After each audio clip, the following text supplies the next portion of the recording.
Welcome to the Port to Port podcast with Ronan. Hi everyone, welcome back to the podcast where we talk all things travel and cruising. I'm your host Ronan, and today I'm thrilled to be joined by someone who has truly charted her own course in the maritime world. She's a seasoned seafarer, passionate advocate for the women in the industry, and the host of the Women at the Helm podcast, Cassie Mead. Cassie, welcome to the show. Thanks so much, Ronan. Thanks for having me. A bit of a time difference here for us at the moment. So you're down in New Zealand, I'm in Ireland, so there's like a 12-hour difference? Yeah, it might even be 13. If it's 7 a.m. there, it's 8 p.m. So you're just getting ready to go to bed. I'm just out of bed. But thanks so much for coming on. So Cassie, let's start at the beginning. What first drew you to a career at sea? Did you always know it was something that you wanted to do? I had no idea. Typically, people have maritime family members, right? When they go to sea, it's someone else in their family went to sea. My mum's father was the only sort of boating, free diving type person in our lives, and he died before I was born. So when I was 17, I signed up for a youth development voyage on a tall ship. You've got a few of them in the UK there, and we've just got the one in New Zealand, Spirit of New Zealand. And I signed up for that, and basically because a few friends and family members had done it and it sounded like fun, and I just fell in love with it and finally found something I was good at. You know, never really felt good at anything, no matter how hard I tried in my life, until I got there. And then suddenly, you know, put in this hands-on environment, and I just thrived and loved it. And from that day, I was just like, yep, I'm going to sea. That's cool. That's a good way. Like, it's just clicked immediately with you. Yeah, it stuck with me. You know, I applied for cadetships on that vessel, and I always got into sort of the top 5 applicants. But I was also like studying uni and kind of having to either give that up and what have you to do it. Yeah, they sort of really pushed me in a way as well, and in the direction I've ended up in, because they told me, you know, even tall ships were looking for people with bigger licenses, and if I wanted to go yachting, the yachts were getting bigger and they needed bigger tickets, so I may as well go to the Maritime College and just do a big license, and it kind of just progressed from there. I suppose back then, it still is probably a male-dominated industry, right? Yeah, it is. Yeah, absolutely. No, it's definitely male-dominated. I will say it's come a lot further in the sort of 12 years I've been doing it. But thinking back on my journey, you know, it was so hard in the beginning, and now I see women getting jobs pretty easily, which is great. That's exactly what we wanted. But I can't help but think, you know, oh my gosh, it was only 12 years ago, and it was so hard for like my first 5 years, and then it changed really quickly and suddenly like sort of skyrocketed that's in the right. right Like, direction. what were some of the biggest challenges that you kind of faced early on when you kind of first came into it? For me, it was more than just getting a job, right? Like I was never under the impression that it wasn't going to be hard. I knew that I wasn't likely to come across any other females, and I didn't care. So the actual hardest part was just getting a company to accept me, and I guess kind of growing up privileged in little old New Zealand, and we weren't told we couldn't do anything or nothing would be impossible, you know, sort of thing. So then facing the fact that nobody wanted anyone with a New Zealand license, especially a female, you know, in the cruise world in particular, they hire from nations where they can kind of pay them less and they'll work really hard, but they kind of pay them less in comparison to places like America, New Zealand, Australia, you know, but it's still a good wage for where they live. But I don't know, I've always felt like there was something around that, like New Zealanders and Australians expected more pay, we expected better conditions, and we were more likely to speak up and stand up for ourselves. So I feel like that may have had something to do with people not hiring us. But it was the first time in my life I was ever faced with, like, I'm a white New Zealander and nobody wants me.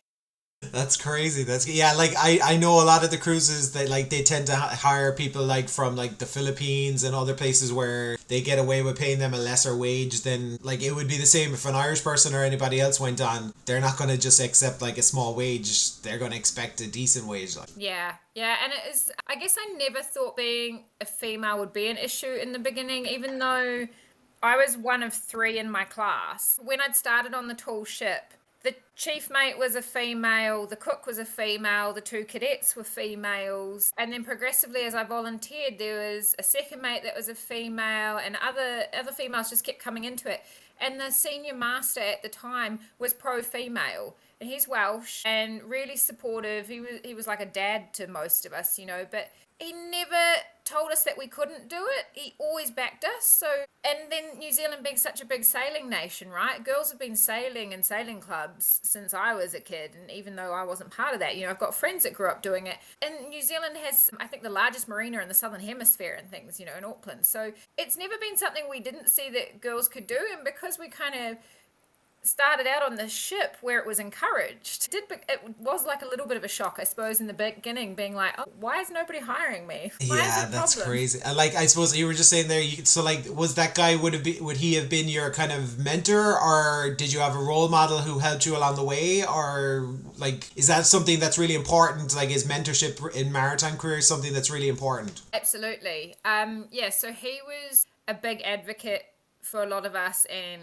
sort of a mentor. But then the other women that worked on there were also really they were just great sailors, and they'd been racing sailors, been there, done that, done the hard yards before us. So they were great mentors as well. So they're great people to be friends with and have contact with. And then, yeah, I guess I didn't really have any female mentors or advocates starting out because there were so few of us in the industry. And it just happened to be when you came upon, whether it was the right or wrong vessel, it was like sort of the right people on the vessel you're on. The men that didn't treat you any different, the men that didn't see you as your gender, then became your friends and your mentors, the ones that sort of, I mean, don't get me wrong, there was a few that were shocked, they're sort of surprised at what this little Kiwi girl could do, but I don't know if you've ever met New Zealand women. We're not as scrappy as the English women, but we're pretty tough, we're pretty ballsy. So, yeah, there were men, I think, that were surprised, and so then really supportive, because they could see that I was more than capable, and they were just like, cool. And so then they'd just, lift you up. Like, that's what you want. Like, you don't want to be in a place where everyone's trying to put you down or like that. And like, I suppose there's a lot of camaraderie then, the fact that everyone's kind of getting on and they can see that you're able to like pull your weight the same as everybody else. Yeah. In some cases, it does take an open mind. So it's not to say my journey was quite difficult for me from the beginning, but I had to push on, when you're the only female, you're coming up against a lot of nationalities that weren't raised that way. They're still sort of a little bit in the dark ages in their mentality and things, and you're coming up against that, which we don't have in New Zealand, I mean. Like, yeah, but I suppose, there is some places who see the divide slightly differently. I suppose for those people who don't know, I suppose, what does a typical day look like for you when you're working on a ship, when you're on board? Okay, so the bridge officers have a watch system, so we do watch rotations. Cargo vessels are slightly different to passenger vessels. We have far less crew, typically a maximum of 16 people. You have a captain who is day worker. Then you have a chief mate, second mate, third mate, usually. And you all do a 4-hour watch twice a day. So my watch recently was the 8 to 12. So I do that morning and night. And then each one of us has our own other duties. So you're typically doing a 10-hour day most days. We work 7 days a week, and depends on the company and the type of vessel as to what your rotation is. When I started out, most rotations were 6 or 7 months for officers, and you do like 6 or 7 on and 3 off. And then it sort of has slowly been reduced down to 4. So most of the cruise ships now will do a 4 on, 2 off rotation, or some of the senior ranks will do 3 months on, 3 months off, or 10 weeks on, 10 weeks off. In places like New Zealand, we fight for 1-in-1 rosters. So we have a 1 month on, 1 month off. Some of our like ro-ro ferries have 2 weeks on, 2 weeks off kind of thing. So I was working a 1 month on, 1 month off, but that means the entirety of your contract, whether it's 1 month, 3 months, 6 months, 7 days a week, generally 10 hours a day for that time, and you don't get days off, you don't get weekends off, you don't get public holidays. And then you get like 2 or 3 months straight off, but you come home and you sleep for about 3 weeks. And then you have to try and see all your friends and family in that time before you go away again. I don't think it'd be something that I'd like. There was times where I was like, I'd like to try out and go work on a cruise or something like that. And then the other part of me is like, I think I'm better off just going as a passenger. Yeah, and there's different, in the cruise industry, there's different departments, obviously. So everybody's got a slightly different roster and things, and some have it a little bit better than others, but in those departments you're typically not probably paid as well as us either. So you got to weigh up the do you want to work a few less hours and then have actually more time ashore, more time to enjoy, and then you kind of get to live and enjoy the crew events and things on board as well? Or do you want a slightly higher pay and therefore you don't really ever go anywhere? You don't sort of leave the ship very often. You don't see much. And I think that's one of the reasons why I was just like, no, I think I want to be able to get off and I want to see where I'm going and stuff like that. And after speaking to a couple of people over the years that working on ships and asking them, oh, do you get on? They're like, oh yeah, once every couple of weeks I get off, and you're just like, oh Jesus, I can't be dealing with that. Yeah. So you kind of want to work for someone like Shore Excursions, who it's their job to take you ashore, or casino, who the casino has to close while they're I'd go for one of those jobs.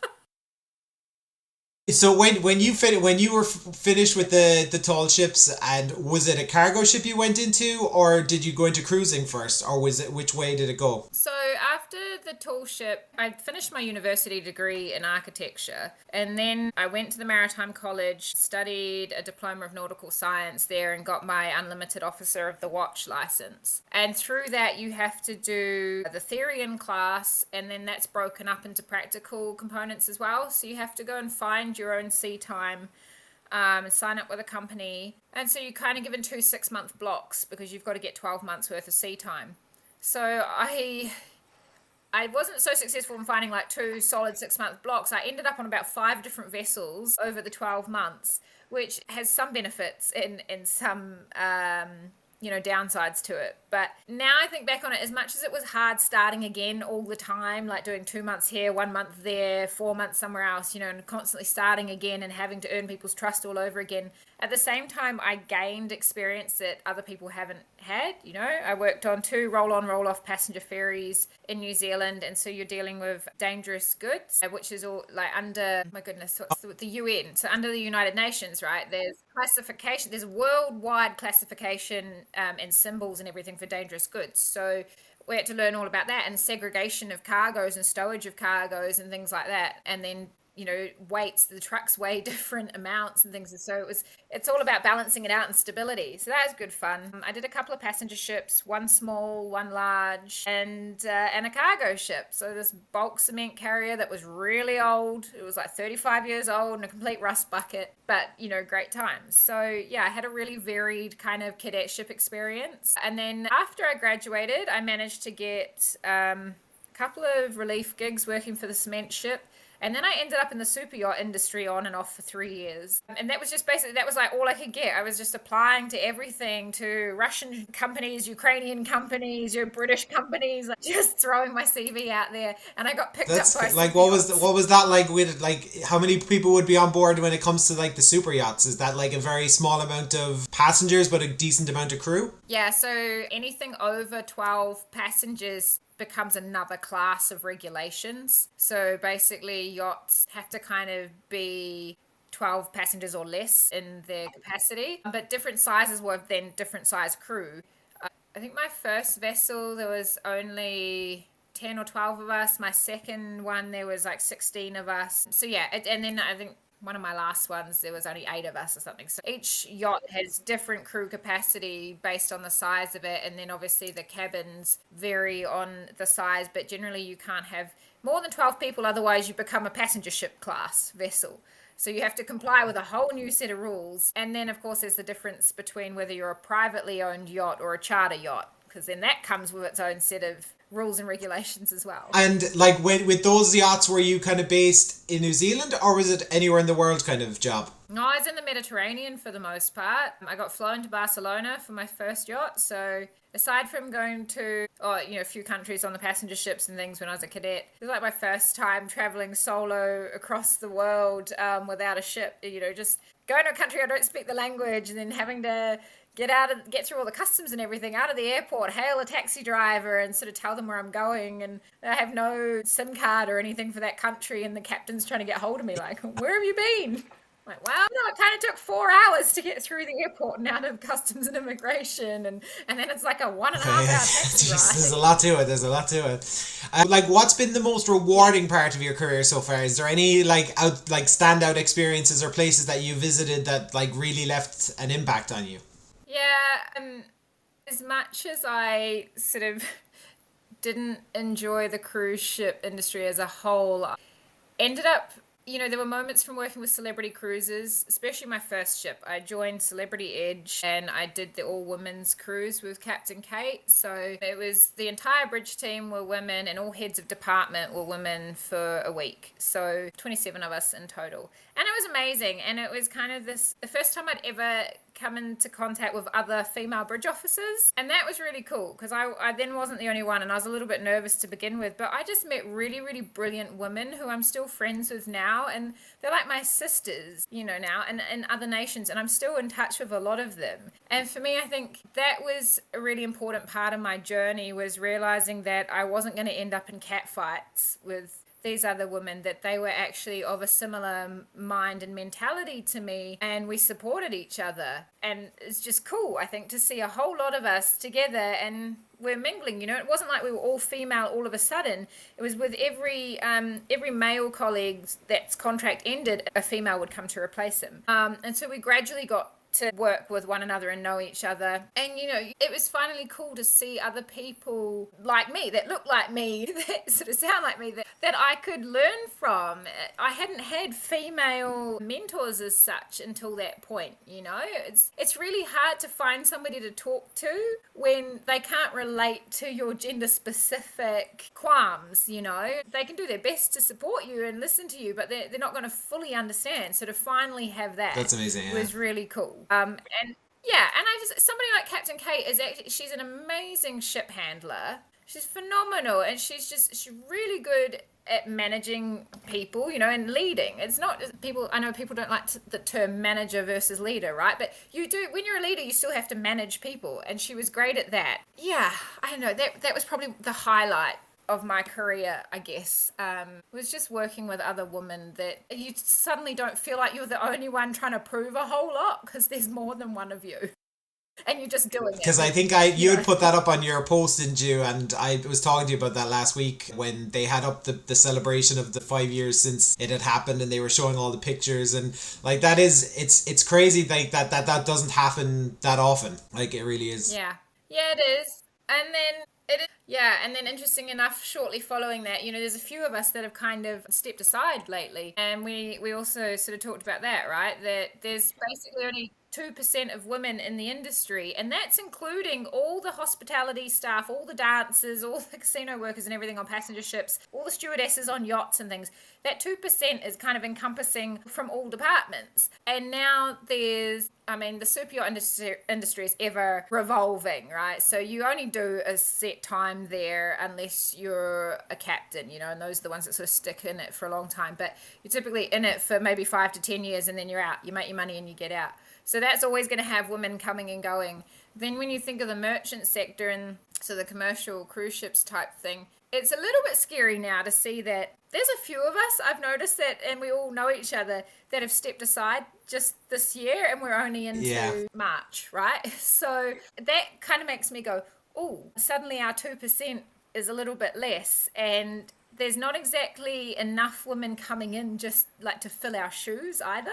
Yeah, and do you think that Captain Kate might come back eventually, or do you think that that's her potentially kind of leaving that aside now and moving on to something totally different? I can't say. Honestly, I haven't heard anything from her about it other than what she put on her public post, that she said it won't be the end of her at sea, sort of thing. Like, you will still see more of her, but what she goes ahead and does now, I'm not sure. Yeah, I think you sort of get to a point where you start to weigh up the pros and cons and what's important to you in life.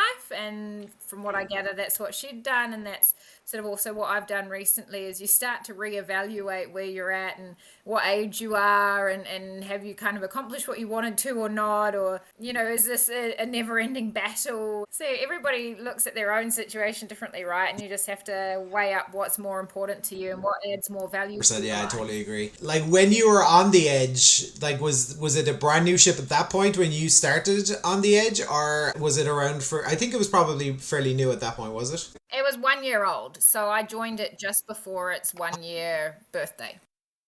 Yeah, it was the newest one in the fleet. Last year, I thought it was one of the most beautiful ships I was ever on. Like, what was your what did you think when you first got on board to see it? Like, Yeah, it was. I mean, it was a phenomenal ship. It was a really interesting layout as well. I don't want to give away too much because obviously I've been on the bridge as well of the Edge. So I got onto the Edge bridge the last time when we were sailing to Canada. So I got to see some of the what do you call those things to turn the ship, and oh my god, oh yeah, the azipods. The azipods. I got to see. I was like, what are they called? The azipods. Yeah, no, it was cool. I got to go up to the bridge. I was delighted because a friend of mine worked on the Edge, and she got me up to go up to the bridge, and it was amazing. It's so cool. No, it is. It's cool, but there's sort of things that for a modern ship, there were some things that weren't working the way they should have for a brand new vessel. So that was a little bit like, okay, that was an eye opener. And then at the same time, there were things just like the floor plan, which if you are familiar with the Edge class vessels, you either kind of love them or you hate them. And I know that some cruisers had started out with the older vessels and made their way up the classes, right? And so they're used to these decks going forward to aft, flowing naturally. You can move the whole way along. And along comes Edge class, and all of a sudden you can't go all the way along deck 4. You have to go down a deck to then go along and come back up a deck, and things just because of the way it's designed. I know there's a lot of frustration around that for some people, and you've got to kind of let go of the frustration and just go with it. Like, realize that it's not the same layout as the ones you're used to, that they've gone with something unique this time. And okay, sometimes you have to go down a deck or go up a deck to get around because they made this big old, grand foyer volume sort of in the middle, and so the deck just kind of had to stop where it was at, and you have to navigate around it.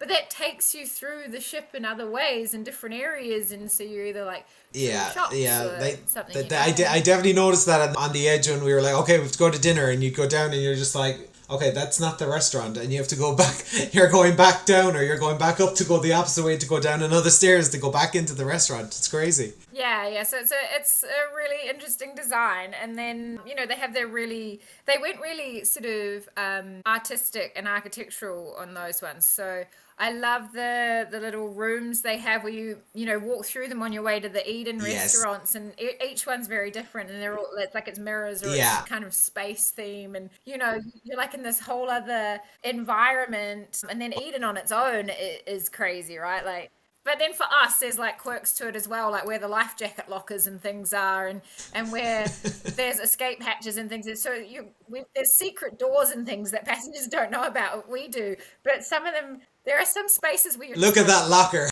Why? But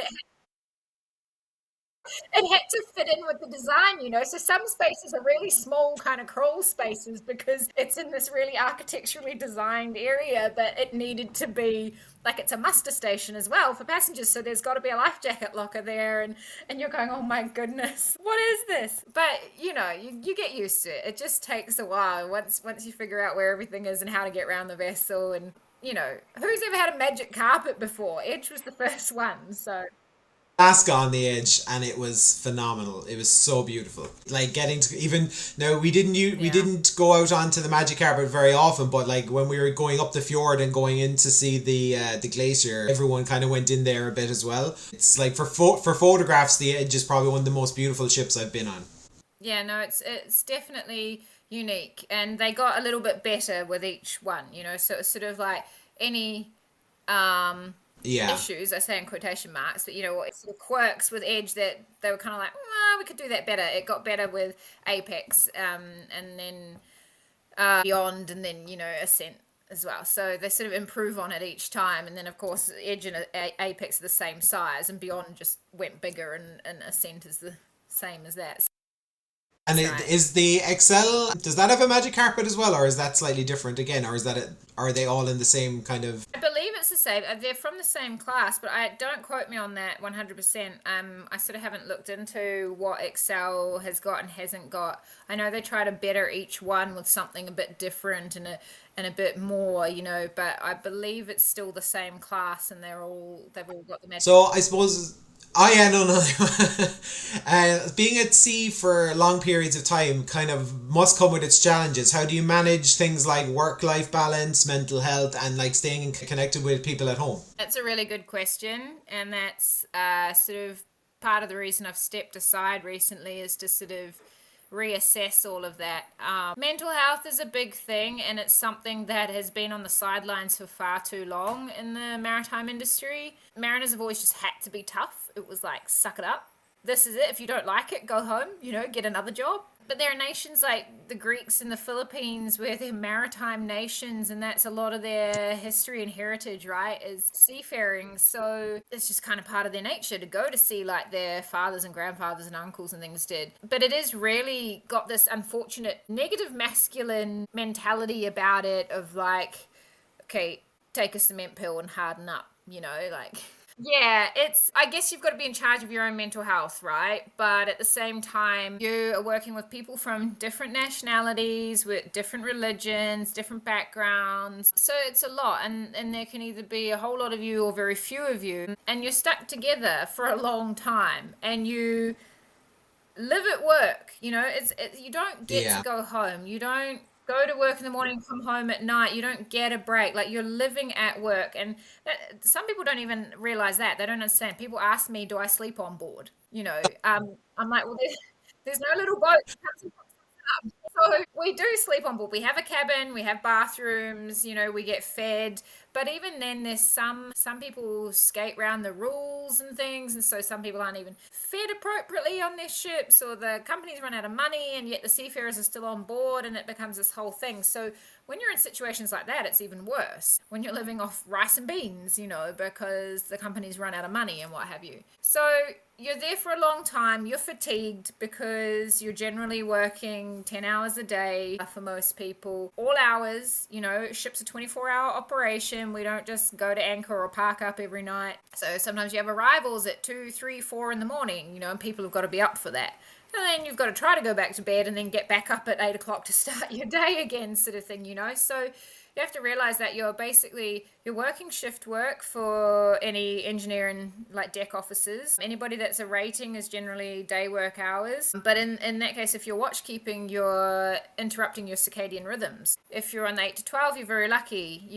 4 to 8 is all right, but 12 to 4, anybody on the 12 to 4 watch is really messing with their circadian rhythms, and it's now sort of science is showing that it leads to early dementia and liver failure and all sorts of things. So it has a lot of detriment to your Yeah. health doing shift work, especially in those sorts of hours. But so you sort of think we're doing really odd hours, which then leads to fatigue if you have trouble sleeping. You're transiting different time zones. You might be going south to north, so then that's right, you change sort of latitudes and longitudes all the time. But then let's say if you're going from, say, Dubai across to Australia, right, you're Yeah. changing time zones constantly. So it's like you've got to go an hour forward, an hour forward, an hour forward. And if you're doing that every couple of days, yeah, every couple of days you put your clocks forward an hour, you're losing an hour's sleep. And there's some trips, even when I've been in the Caribbean, on the way down you go forward an hour, on the way back up you go back an hour, and you're just constantly hour forward, hour back, hour forward, hour back, and you start to lose track of, you're like, Where am I? this time, like, yeah, literally. And so you just end up fatigued. It's long contracts. If you're working with another nationality, there are certain nationalities in the world that just, due to their history, they don't get along very well. And if you happen to be in that situation, that's going to affect your mental health as well. So that is hard. And then is your food quality food? In New Zealand, we're really lucky. It is. Everything has to be of an equal standard to what you would have at home. Some ships are not like that. And then, do you have time to go to the gym? Does your ship even have a gym?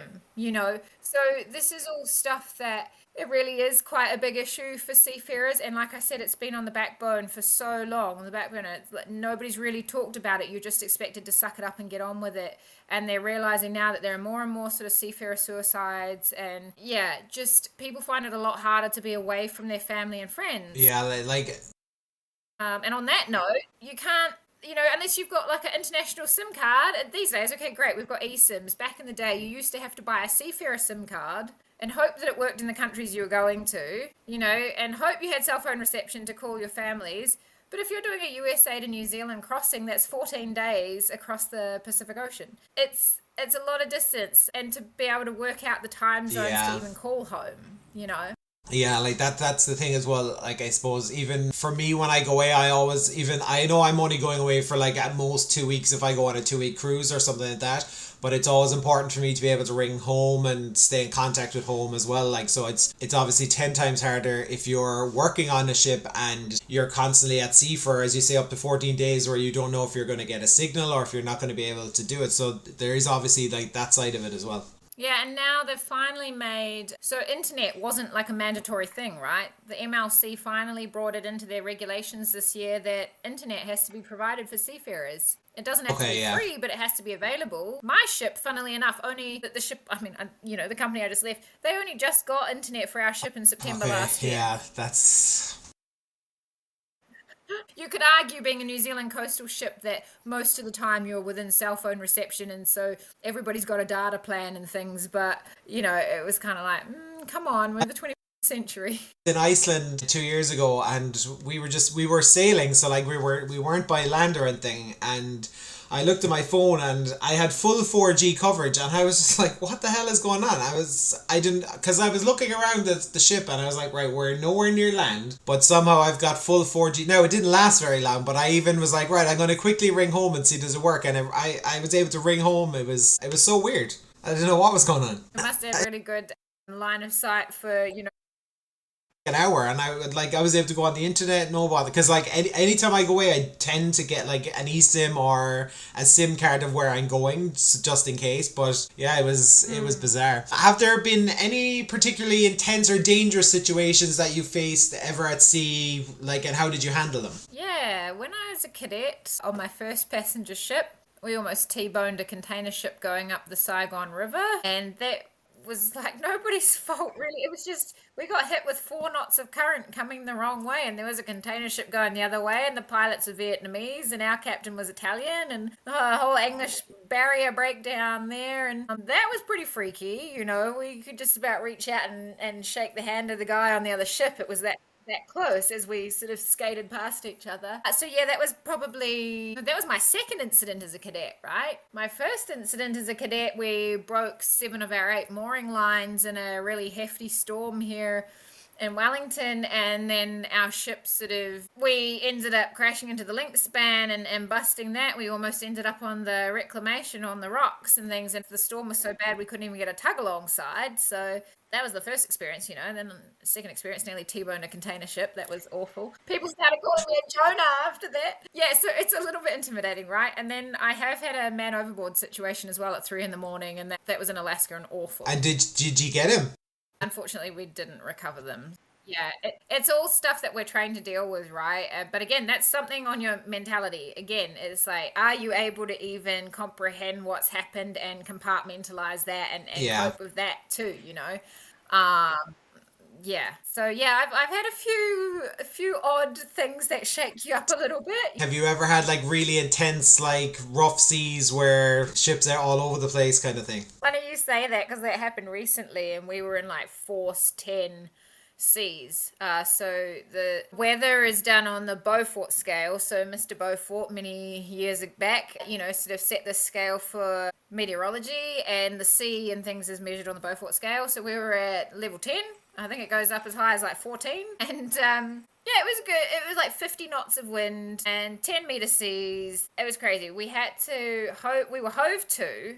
We were going 4 knots. So the ship was really kind of struggling, because 4 knots and below you start to lose steerage, right? And we're in autopilot with weather settings on. This is just on the New Zealand coast. And this is not unfrequent when you're going from the sort of down the east coast of the North Island towards Wellington. Anyway, we're hove to, and we went so many miles off course just till we got to the bottom and could alter course again, because we were taking so much white water over the bow that we got over half filled our chain lockers just from the wash, going back down the hose pipes and things. So there's been some gnarly seas, and there's nothing you can do. You can't go fast in those. You just have to slow down and ride it out, and you have to make it as comfortable as possible. But then again, this is another great example, right? Rough seas, cargo ships don't have stabilizers like passenger ships, and even sometimes they're not enough. That affects your sleep. if you're rolling about and you can't even stay in bed, Yeah. or the ship's just pounding and it's noisy and the vibration, and these are all things that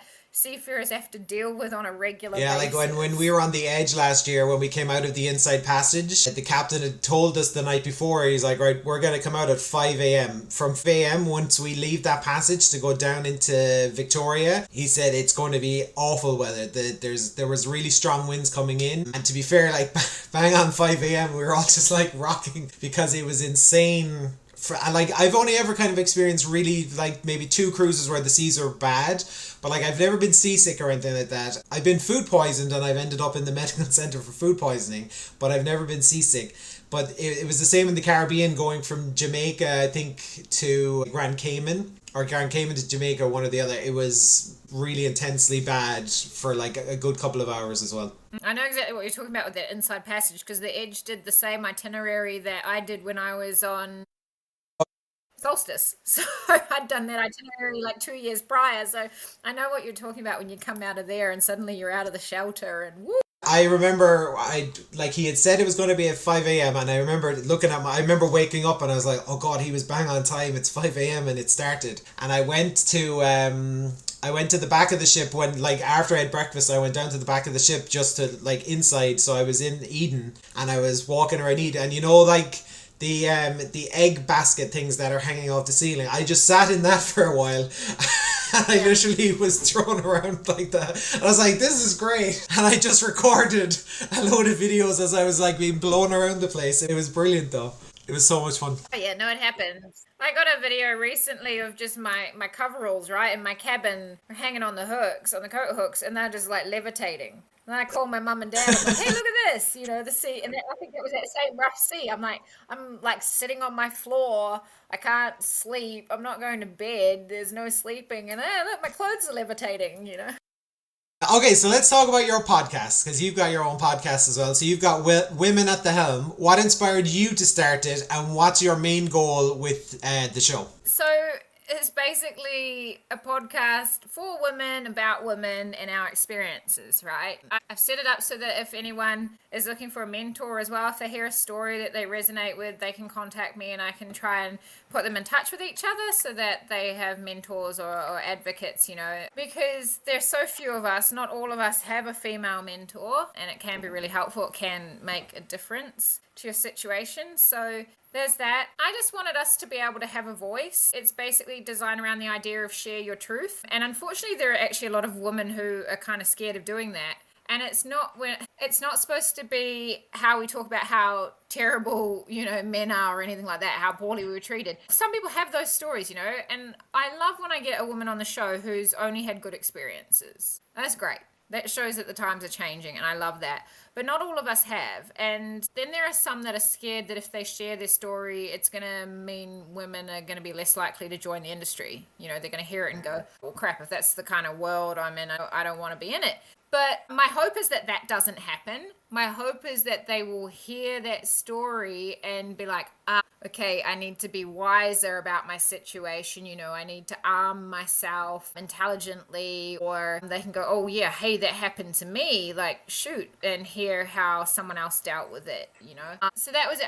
I wanted us to be able to share our truths and just actually open the eyes of the world to what we go through as women. Honestly, really not there to talk down about our male counterparts or anything, but I think there's just some things also that the men don't realize, they don't understand, because they've not been a female. They don't know, to the point where I'll give you an example, right?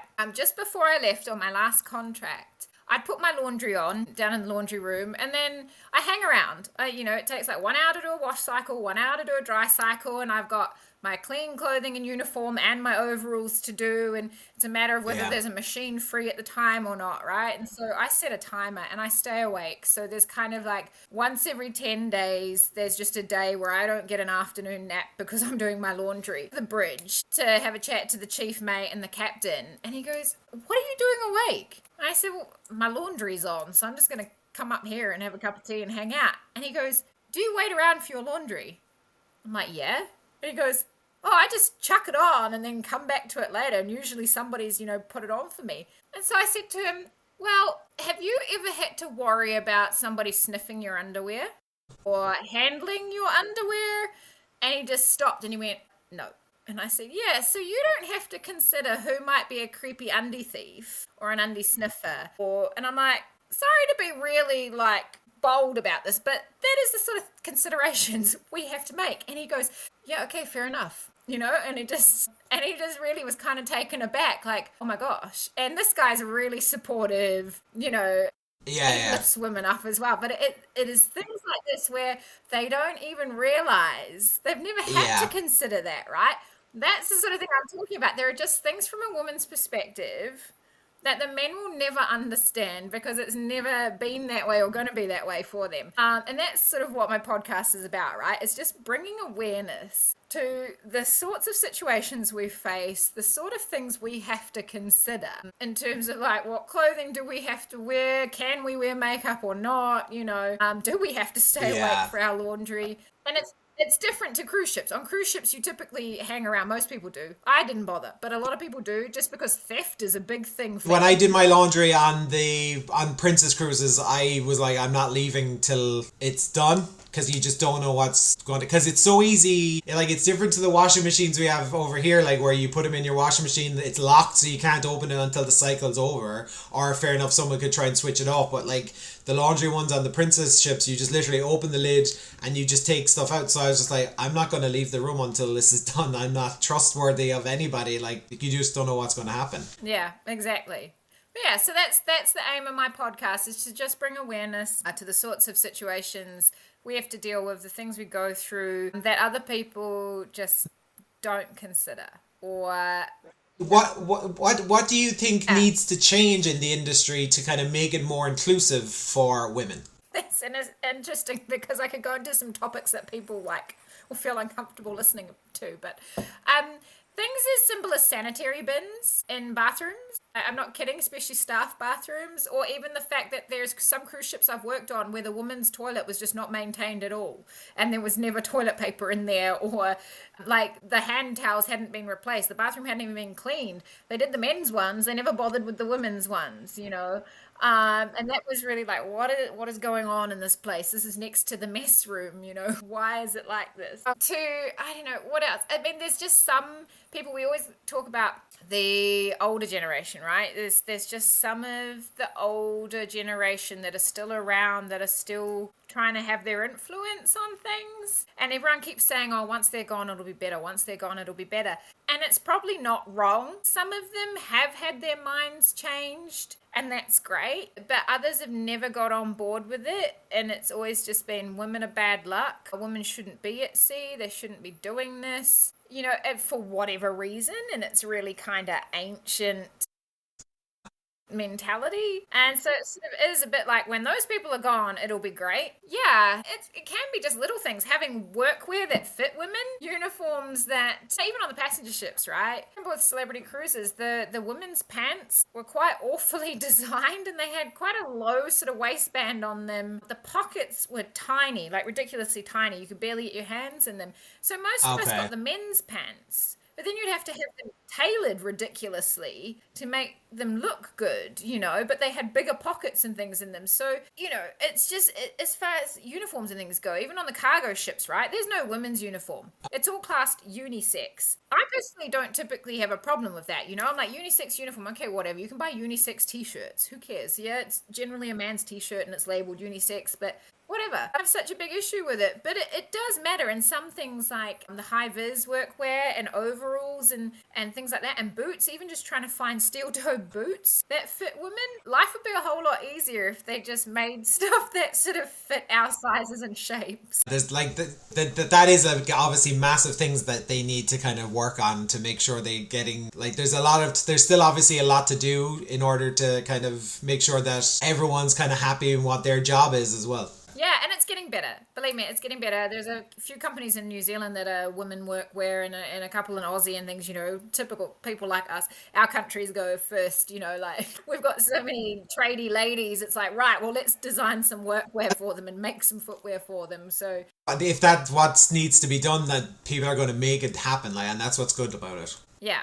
Yeah, so I'm sure there's a thousand more things, but that's just what comes to the top of my head that I've had experience with, right? What advice would you give to a young woman who is considering a career at sea? I've always sort of said keep your wits about you. It is a tough industry, I'm not gonna lie. You do have to have a backbone. It's completely doable. You don't have to be the smartest person to do it, okay? If you work hard, just know your worth, know your values, set your boundaries, right? It's really important to have boundaries and like establish them from day one. Because if you let even one person break them down, then it can snowball. So just be like really vigilant about protecting yourself. You can't be naive. You have to be vigilant, protect yourself, put yourself first, make sure you have boundaries, and just be aware that it's not gonna be an easy ride all of the time. Even if you're really lucky to get like your first couple of vessels, have really good crewmates and they're really supportive in things. There's some of us that started out really crap and it got better as we went on, and others that started out really well and then they hit, a ship where it had crap situations, and that then is like, whoa, what is going on? So just be aware that if you do have a good situation, it might not always be good, and so you do have to be a bit tough. But yeah, first and foremost, look out for yourself. Just always look out for yourself first and set your boundaries. Speak up for yourself. You do have to advocate for yourself, and we get labeled all sorts of things when we stand up for ourselves, which the men never would. But you just have to kind of ignore the labels and throw those aside and just make sure that you are getting recognition for your work, that you are, that you're not letting anyone throw you under the bus or push you over, or you stand up for something. If you want to train in something, you push for it, Always back yourself. Yeah, no, 100%. Yeah, I think that would be the same for across the board. Like, you have to kind of back yourself, otherwise it's never going to work out. Yeah. Have faith in yourself. 100%. Have faith, Don't let anyone tell you that you can't do it. You just... Yeah, it's unfortunately one of those industries where you're constantly having to prove yourself. But it's not just women. There are men that are constantly having to prove themselves as well. And it's just kind of the nature of the industry, unfortunately. There's always going to be someone better than you. And there's always going to be someone a little more shit than you. So just, just do what you can do. Try to do your best. But, just don't wear yourself out in the process. Cassie, it's been an absolute pleasure chatting with you. Where can people find your Women at the Helm podcast and follow along with your journey as well? So Women at the Helm is available on Apple Podcasts and Spotify Podcasts for now. And you can follow me on Cassie on Board on Instagram. So CAS_SEA_on board. And that's my main Instagram page. Thanks again for joining me. And for everyone listening, if you enjoyed this episode, be sure to subscribe, leave a review, and follow us at the Port to Port podcast. Until next time, happy sailing.